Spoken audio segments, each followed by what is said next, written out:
AI यानी artificial intelligence, ये शब्द आजकल हम सब कहीं ना कहीं सुन ही रहे हैं, है ना? पर इसका असली मतलब क्या है? तो आज हम इस फैसिनेटिंग टेक्नोलॉजी की दुनिया में थोड़ा अंदर चलेंगे और इसे बिल्कुल आसान भाषा में समझने की कोशिश करेंगे। चलिए शुरू करते हैं। एआई को समझने से पहले 1 मिनट रुकते हैं और एक बहुत ही बेसिक सवाल पर सोचते हैं कि बुद्धिमान होने का मतलब क्या होता है।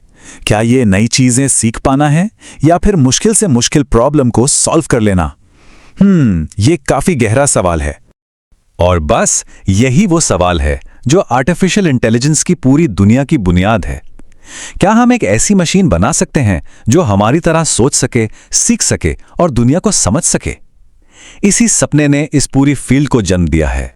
तो इससे पहले कि हम एआई की गहराई में उतरें, हमें पहले खुद को समझना होगा। आखिर वो कौन सी खासियतें हैं जो हमें यानी इंसानों को बुद्धिमान बनाती हैं और जिन्हें हम मशीनों के अंदर बनाने की कोशिश कर रहे हैं? अगर हम इसे सिंपल तरीके से देखें ना, तो 4 मेन चीजें सामने आती हैं। तर्क करना, मतलब किसी काम को करने के पीछे की वजह समझना, अपने एक्सपीरियंस से सीखना, मुश्किलों का हल निकालना और अपने आसपास की दुनिया को देखकर सुनकर उसे समझना। ये हमारी इंटेलिजेंस के 4 पिलर्स हैं और कंप्यूटर साइंटिस्ट बस इन्हीं इंसानी ताकतों को कोड और सिलिकॉन में डालने में लगे हुए हैं। अब यहां एक मजेदार बात है, सारे एआई एक जैसे नहीं होते।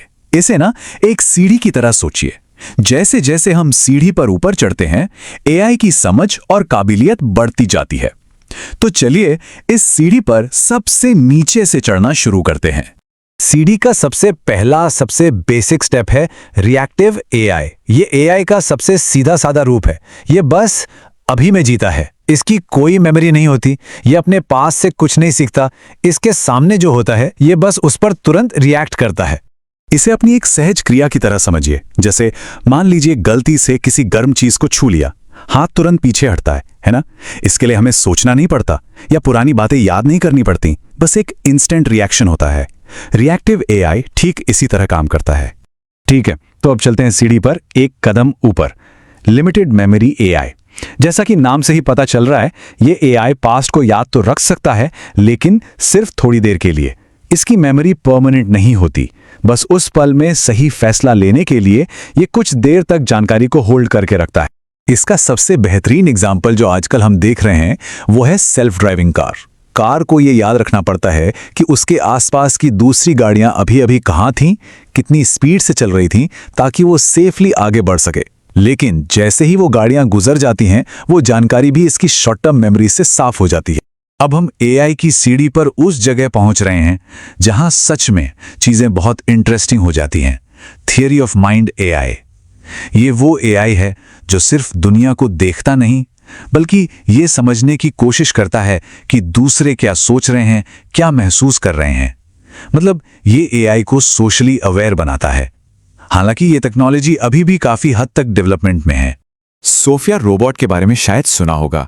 उससे इसी मकसद से बनाया गया है कि वो इंसानों के चेहरे के एक्सप्रेशंस को पहचान सके और उन पर रिएक्ट कर सके। ये इस डायरेक्शन में एक छोटा लेकिन बहुत ही जरूरी कदम है। और अब सीढ़ी का सबसे टॉप, सबसे कह सकते हैं काल्पनिक पायदान, सेल्फ अवेयर एआई यानी सुपर इंटेलिजेंस। कल्पना कीजिए एक ऐसे एआई की जिसकी अपनी चेतना हो, अपने इमोशंस हो और जिसे खुद के होने का एहसास हो। अभी के लिए तो ये चीजें हमें सिर्फ साइंस फिक्शन फिल्मों में ही मिलती हैं। रोबोट फिल्म का चिट्टी याद है, जिसके पास सिर्फ जबरदस्त दिमाग ही नहीं था, बल्कि अपनी भावनाएं और अपनी चेतना भी थी। आज के लिए ये साइंस से ज्यादा कल्पना ही है। तो हमने एआई के लेवल्स तो समझ लिए, पर सवाल ये है कि ये मशीनें आखिर काम कैसे करती हैं? ये दुनिया को देखती और सुनती कैसे हैं? और फिर हमसे बात कैसे कर पाती हैं? ये सब ना एक बहुत ही सिंपल 3 स्टेप की प्रोसेस पर चलता है। पहला, सेंस करना, यानी कैमरा या माइक्रोफोन जैसे सेंसर्स से अपने आसपास का डेटा इकट्ठा करना। दूसरा, डिसाइड करना, यानी उस डेटा को प्रोसेस करके ये तय करना कि अब क्या करना है। और तीसरा, एक्ट करना, यानी रोबोटिक आर्म जैसी चीजों से उस फैसले पर अमल करना। और ये साइकिल लगातार 1 सेकंड में हजारों बार चलता रहता है। और जब बात आती है हम इंसानों से बात करने की, तो यहां काम आता है NLP यानी नेचुरल लैंग्वेज प्रोसेसिंग का जादू। यही वो टेक्नोलॉजी है जो हमारे फोन के असिस्टेंट को हमारी आवाज समझने में मदद करती है या गूगल को हमारी भाषा में जवाब देने के काबिल बनाती है। ये इंसानी भाषा और मशीन कोड के बीच एक पुल की तरह है। ये सब सुनने में बड़ा फ्यूचरिस्टिक लग सकता है, लेकिन सच तो ये है कि AI कोई भविष्य की टेक्नोलॉजी नहीं है। ये तो पहले से ही हमारी रोज की जिंदगी का एक बहुत बड़ा हिस्सा बन चुकी है। अक्सर हमें इसका पता भी नहीं चलता। सोच कर देखिए, एजुकेशन में चैट GPT असाइनमेंट में मदद कर रहा है, हेल्थ केयर में रोबोटिक आर्म्स डॉक्टरों के साथ मिलकर मुश्किल सर्जरी कर रहे हैं, एंटरटेनमेंट इंडस्ट्री में फिल्मों के स्पेशल इफेक्ट्स को एक नए लेवल पर ले जा रहे हैं, और तो और डिफेंस में भी निगरानी और प्लानिंग के लिए इसका इस्तेमाल हो रहा है। AI सच में हर जगह है। और ये सब हमें वापस उसी सीढ़ी के आखिरी पायदान पर ले आता है, सुपर इंटेलिजेंस। एक ऐसी इंटेलिजेंस जो शायद इंसानी दिमाग से भी कहीं ज्यादा तेज और काबिल हो। लेकिन अगर हम कभी वहां पहुंच गए तो वो भविष्य कैसा दिखेगा? इस भविष्य को लेकर जितनी उम्मीदें हैं उतनी ही चिंताएं भी। एलन मस्क जैसे कई बड़े थिंकर्स ने चेतावनी दी है कि हमें इसे हल्के में नहीं लेना चाहिए। उनका एक बहुत मशहूर बयान है जो सोचने पर मजबूर करता है, AI बहुत खतरनाक है। और यहीं पर हम आज की बात को इस एक शायद सबसे बड़े सवाल के साथ छोड़ते हैं।